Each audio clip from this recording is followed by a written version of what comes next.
8.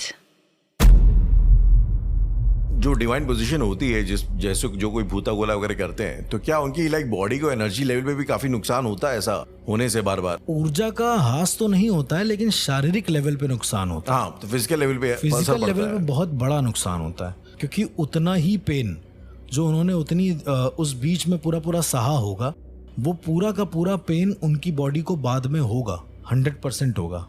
मतलब ये वही वाला हाल है ना कि मैं कुछ स्टेज पर परफॉर्म करने गया हूँ और इतना खो गया हूँ कि खोते समय मुझे पता ही नहीं चला मेरे कहाँ लग रही थी, नहीं लग रही थी। और बाद में जब मैंने सोचा है, मतलब मेरी चेतना मेरे अंदर आ चुकी है।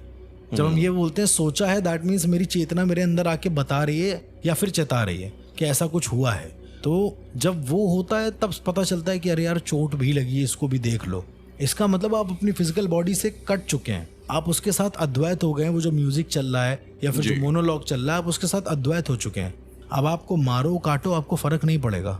बाद में आपको समझ में आएगा कि मेरे साथ ये हो रहा है, ऐसा नहीं होना चाहिए। जब कोई इंसान पोजेस वगैरह होता है, आपके सामने आता है उस टाइम पोजीशन में, तो कई बार ऐसा हमने देखा है कि लाइक लोग मारते भी काफी हैं। अब देखिए ऐसा है कि पोजीशन तो में क्या उस टाइम पे उस जो इंसान है या उसके अंदर जो भी एंटिटी, उसको फील तो हो नहीं रहा है कि कुछ हो रहा है उसकी बॉडी पे? तो क्या उस टाइम पे like what's the purpose of doing that? मतलब जब वो मारता है किसी को या फिर जब वो मार खाता है? वो मार खा रहा होता है, जब लोग कोई आके तांत्रिक या कोई उसको मारता है। अब ऐसे तो बहुत सारे तांत्रिक है उसको मारते हैं। मारने का एक रीजन खैर ये तो वहां से आया है कि इंसान की चेतना को वापस लाना। तांत्रिक मारते हैं ये आजकल के जितने भी सीन्स या फिर पुरानी जो पिक्चरें हैं कि उनको मार रहे हैं, तड़पा रहे हैं, ऐसा होता नहीं। मारना तड़पाना नहीं होता। अच्छा, ये सब मारने आने का कॉन्सेप्ट कोई मतलब न मारने तड़पाने का। या तो आप नाक में सीधा बीच में मार दो, आपके दिमाग तक हिट करेगा वो, आप अपनी चेतना में वापस आ जाओगे। मतलब ये होता है एक्चुअली पोजीशन में, कई बार ऐसा हुआ है। ये ऐसा भी होता है ना कि जब कोई इंसान पोजेस हो जाता है तो आप कहते हो कि उसकी लाइक ताकत, एनर्जी भी काफी बढ़ जाती है। मतलब ये रियलिटी आपने ऐसा महसूस किया है? जितनी ये तो कोई भी महसूस कर सकता है। कभी ऐसा दिक्कत हुई किसी को कंट्रोल करने में? दिक्कतें तो बहुत हुई कंट्रोल करने में। मतलब ऐसा होता है कि कभी कभी तो ऐसा होता है कि इंसान खुद मारने के लिए आ जाता है कि मतलब उसको पता नहीं कि वो क्या कर रहा है, बस उसकी ऊर्जा मेरी ऊर्जा को बर्दाश्त नहीं कर पा रही है।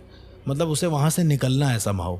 आप ऐसे इमेजिन करके चलिए, तो वो ऊर्जा वहां से निकलेगी, उसे रास्ता नहीं मिलेगा तो वो मेरी ऊर्जा को हटाएगी, यानी मेरी तरफ आएगी किसी तरीके से। ऐसा हुआ आपके साथ कभी? बहुत केसेस में ऐसा होता है, ये बहुत आम सी बात है।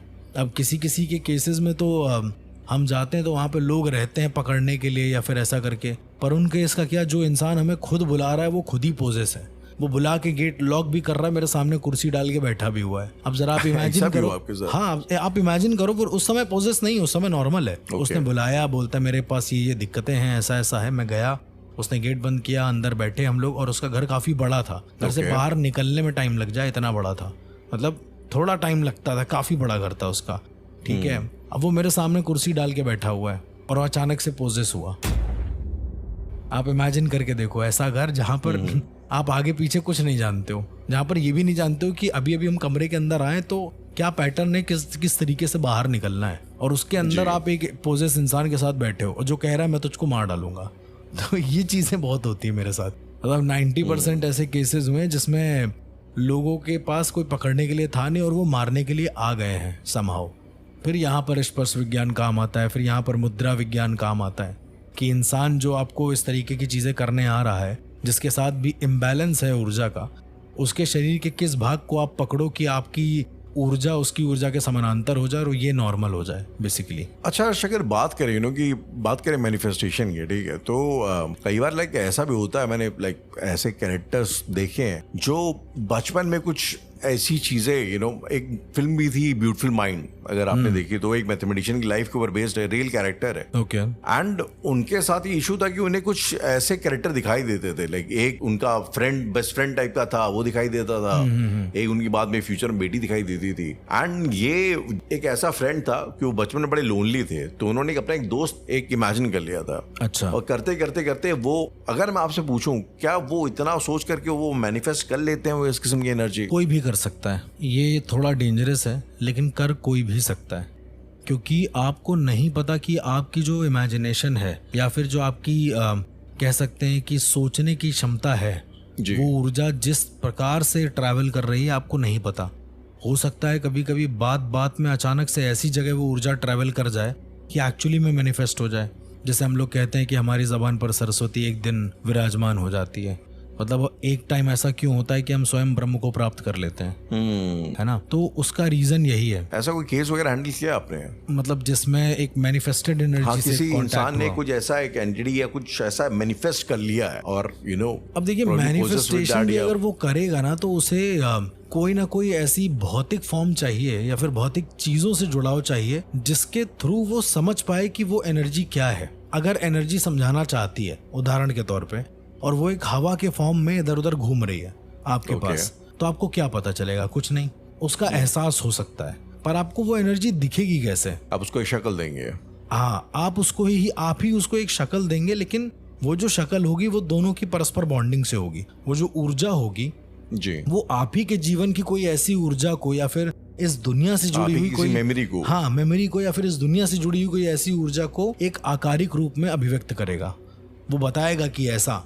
तब तुम बोलोगे यार मेरे सामने कोई व्हाइट कलर का फिगर खड़ा था, तुम यही तुम ये क्यों बोलते हो 10 फुट का आदमी था जिसका गला गायब था, ऐसा क्यों नहीं बोलते हो? 90% केसेस में यही देखा गया कि लोग यही बोलते हैं कि एक फिगर था जो खड़ा था, काला फिगर, थोड़ा बड़ा थोड़ा छोटा या फिर थोड़ा मोटा, बस खाली यही होता है। ये नहीं बोलते मेरे सामने एक फिगर खड़ा था जो कुत्ता था। 90% इंसान ही बोलते हैं। तो वो ऊर्जा तुम्हारे जितने तुम घूम रहे होगे आसपास लोगों के, उसी हिसाब से डिपिक्ट करके तुमको एक प्रतिरूप दिखाएगी। वो बोलेगी कि ये प्रतिरूप है मेरा, और तुम्हारा भी दिल उसी प्रतिरूप को एक्सेप्ट करेगा। ये आपने कई बार ये सब सुने, नियर डेथ एक्सपीरियंसेस लोग अपने शेयर करते हैं, और अक्सर कई बार ऐसी कहानियां लाइक बताई जाती है कि काले कुछ में था या बहुत सफेद सारे लोग बनाते हैं। ये सब एक मैनिफेस्टेटेड, अब आप इसे उस स्टेट के बारे में आपका क्या लाइक ओपिनियन है? नहीं, नियर डेथ एक्सपीरियंस ऐसा कुछ नियर डेथ जैसा होता है, ऐसा होता मैंने है? भी किया है। तो होता आपने भी किया? नियर डेथ किया हुआ है, मतलब हर एक अघोर साधक को नियर डेथ एक्सपीरियंस होता ही होता है अपनी जिंदगी में। ये एक फिक्स है। अब आप इसे नियति भी समझ लें या अघोर पंथ का हिस्सा कह लें।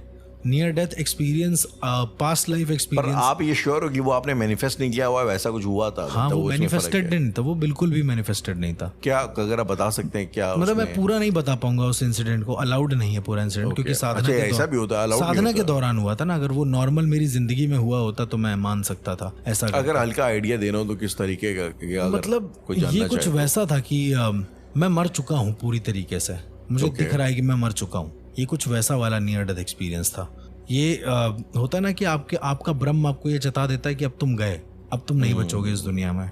वो होता है ना, बहुत लोग कहते हैं कि मरने के कुछ समय पहले बोलने लगते हैं कि मैं जा रहा हूँ ऐसा करके, और लोग चले भी जाते हैं। हाँ, फिर कहेंगे कि बहुत बार होता है। ये बहुत बार होता है। तो ये मैनिफेस्टेड नहीं है, ये उसको पता है, ये रियलाइजेशन है, ये एक्सेप्टेंस है उसका। जब डेथ अपना एक अंश छोड़ देती है या फिर मौत अपना छू जाती है ना शरीर को, एक आहट दे देती है, तो वो जो आहट होती है वो ब्रह्म आहट होती है। मतलब वो एक्चुअली में आप बोलते हो वो होता है।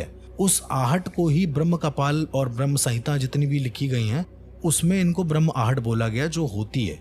मतलब आहट नहीं, ब्रह्मटक बोला गया। जब वो होता है तब समझ में आता है कि अब हम मर जाएंगे, ये मेरा अंतिम समय है। यार अगर आपने वो कुछ टाइप का एक्सपीरियंस किया हुआ है तो अगर आप थोड़ा कैसा बता सके वो एहसास कैसा होता है? देखिए मैं अपना टेक बता सकता हूँ, सबका अलग होता है। बिल्कुल सही बात है, अपना टेक क्या जो मुझे लगता है। जब तो बेसिकली हम लोग उस समय एक बहुत बड़ी साधना के उसमें थे, मतलब मेरी साधना नहीं थी, वो गुरु की साधना थी। वो उन्हीं का मंत्र जाप हम लोग करते थे जी। तो हम लोग उस समय कर रहे थे, और ये यहाँ की बात नहीं, ये तारापीठ की बात है। तो ये वहां पे हो रहा था उस समय पर। मतलब ऐसा लगने लगा था कि मंत्र जाप करते करते कि कोई पानी पिला दे यार, मतलब खत्म हो रहा है, गला सूख रहा है। ये हर साधना और हर मंत्र जाप के समय होता है, ठीक है। लेकिन फिर एक समय पे वो पानी पीने की इच्छा नहीं हुई। मैंने कहा छोड़ दो, पानी नहीं चाहिए, बोलते हैं, ठीक। फिर जब हम लोगों ने मंत्र खत्म किया है, पैर वैर छुआ है माता का और बाबा का, उसके बाद जाके लेट गए। अब लेटते समय मुझे ऐसा लग रहा है कि मेरा जो शरीर है वो एकदम ठीक वैसे ही जैसे गीता के श्लोक में वो लिखा है ना कि एक आत्मा वस्त्र बदलती है, वैसा वाला। तो मुझे वैसा ही लग रहा था कि यार बाहर निकल जाओ इसके अंदर से, ये क्या है। तो ये जो शरीर मेरा लेटा हुआ है, मतलब मेरी आंखें खुली हैं, मैं सब कुछ देख रहा हूँ। फिर मुझे लगा कि बाहर निकल जाओ, और एक्चुअली मुझे फील हुआ कि मैं अपने शरीर से अलग हट गया हूँ, जिसे हम लोग ओबीज बोलते हैं, आउटर बॉडी एक्सपीरियंस बोलते हैं जी। तो वो मुझे लगा है कि मैं अपने शरीर से बाहर हट गया हूँ, और वो ओबी मेरा बहुत पर्सनल था। मुझे लगा था कि ये हुआ है। मैं एक्चुअली बाहर निकल के, अगर आप इमेजिन करो मैं यहाँ बैठा हूँ तो मैं अभी अब की डेट में तो अब इतना ज्यादा गुरु की कृपा हो चुकी है कि अब की डेट में मैं अगर आपकी जगह बैठा हूँ और आप क्या फील कर रहे हो वो मैं समझ सकता हूँ बहुत आराम से। मुझे कैसा फील होगा अगर मैं वहां पर उस सोफे पर बैठूंगा। समझ सकते हैं, मतलब मेरी बातें सुन के या फिर लाइक बातें सुन के नहीं, आप एक इमेजिन करो कि एक खाली कमरा है, ठीक है। ओके। अब मैं इस कमरे में एक बेड पर बैठा हूँ और आप जहाँ पर बैठे हो वहां से बैठकर ये बेड और ये सारी चीजें कैसी लग रही हैं ये मैं महसूस कर सकता हूँ। समझना और महसूस करने में मतलब मुझे लगता है कि डिफरेंस है। तो जो मैं निकला था अपने शरीर से बाहर, मतलब एक कोने पे था, मतलब एक चौखट बनी थी उसके बगल में मैं सो रहा था। तो जब मैं निकला हूं तो मैं इतना निकला हूं कि चौखट से बाहर निकल के क्या क्या कौन कर रहा है वो दिख रहा है मुझे। और मुझे रोना आ रहा था बहुत जोर से कि मेरी बॉडी उतनी दूर क्यों पड़ी है, मतलब अगर मुझे जाना है अपनी बॉडी में, ऐसा वाला फील आ रहा था। सांस सब आती है उस टाइम पे, आपको महसूस होता है कि नहीं, हम सांस नहीं ले रहे थे, शायद हमें नहीं पता कि हम सांस ले रहे थे कि नहीं ले रहे थे। बस हमें जो ध्यान था वो यही था कि मुझे अपनी बॉडी में जाना है, मुझे बहुत रोना आ रहा है। फिर मम्मी से मिलेंगे कैसे, पापा से कैसे मिलेंगे, सारे लोग जो है उनसे मिलेंगे कैसे, गुरु को मुंह क्या दिखाएंगे। ये इतनी स्पीड में आया है और जैसे ही शरीर मतलब नॉर्मल हुआ है मेरा और मुझे दिखा है कि मैं पीछे गया हूँ ऐसे अपने हाथ को ढकेलते हुए और सीधा अपने शरीर से जाके जुड़ गया हूँ, ये ऐसा महसूस हुआ है मुझे। और जब मैं उठा हूँ और मैं बाहर जाके देखता हूँ ना तो वहां पर ही वही हो रहा था कि मतलब 3 लोग बैठे हुए थे, वो हमें दिख रहा था, काउंटिंग सहित सब कुछ दिखा कि वहाँ 3 लोग बैठे हुए हैं साइड में, उस साइड गाय चल रही है, मतलब तो इस तरह की चीजें हमें दिख रही थी प्रॉपर। वो एक्सपीरियंस जब हम उठे हैं तो मेरी सारी मेमोरीज आई फिर बचपन से, मतलब बचपन एज इन जब से मैंने होश संभाले हैं इस सामाजिक दुनिया के, वो सारे के सारी चीजें मेरे दिमाग में आने लगी कि अरे अंकल को तो ये हो गया था, उसके बाद मैं यहाँ चला गया था, फिर ऐसा हो गया था। मतलब अगेन पूरा मोमेंट रिकॉल हो रहा है मेरे उस मोमेंट तक कि मैं सो रहा हूँ तब तक। तो कुछ ऐसा होता है मेरे लिए, मतलब आउटर बॉडी एक्सपीरियंस है, नियर डेथ एक्सपीरियंस, वो वैसा था। हमें लगा था कि अब हम मतलब मर चुके हैं। आंख बंद करने से पहले, मतलब पहले मेरी आंखें खुली थी जब तक ये चीजें हुई नहीं, जब मैं पलट कर देखता हूँ तो मेरी आंखें बंद थी। मतलब मैं अपने शरीर से निकल रहा हूँ तब तक मेरी आंखें खुली हैं, पर जब मैं पलट के अपने ही शरीर को देख रहा हूँ तो मेरी आंखें बंद है। तो अर्श, जो ये लोग क्लेम करते हैं कि उन्हें कैरेक्टर दिखाई देता है जो नियर डेथ एक्सपीरियंस में, ये जो कैरेक्टर दिखने वाली बात है, ये एक कल्चरल वो मेमोरी है जो उस टाइम पे दिखाई दे जाती है, या फिर देखिए कुछ हद तक कल्चरल मेमोरी ही है ऐसा करके, या फिर उस इंसान की एक मेमोरी है जो वहां पर उसका आकार ले लेती है तुम्हारी ऊर्जा के हिसाब से। ठीक है, तुम्हारी ऊर्जा बड़ी डिस्ट्रक्टिव है उदाहरण के तौर पे, और दादाजी की डेथ हुई है। मैं मान ही नहीं सकता कि कोई ये कहे कि दादाजी आके प्यार से मेरे सर वो कर रहे थे। अगर आपकी दादाजी के साथ कुछ अनबन है या कुछ ऐसा है तो उनको गलत ही दिखाई देगा, वो ऊर्जा ही गलत दिखाई देगी बेसिकली। कह रहे वो तो इतने उसमें खड़ा है। मुझे एक बहुत अच्छा केस याद आया, उसमें एक आदमी था, मतलब नॉर्मल उसमें बैंक में जॉब करता था, तो वो अपने दादा से और उनके एक भाई थे, दोनों से मतलब अलग अलग तरीके का उसका रिश्ता था। दादाजी जो थे उनसे बड़ा गुस्से वाला और बहुत बेकार वाला रिश्ता था, जो सही इंसान था मतलब चाचा जी थे उनसे बड़ा प्यार वाला रिश्ता था। मरने के बाद उसको दोनों आत्माओं का अलग अलग जॉनर दिखा दिया रहा है। मतलब दादाजी जो दिख रहे हैं दोनों की डेथ सही हुई है, पर जो दादाजी दिख रहे हैं जिनके साथ लड़ाई वड़ाई होती थी, उनका मुंह एकदम काला, आंखों के नीचे काला घेरा, और वो प्रॉपर भूत वाला जो आउटलुक होता है उसमें उसको वो दिख रहा है ऐसा करके।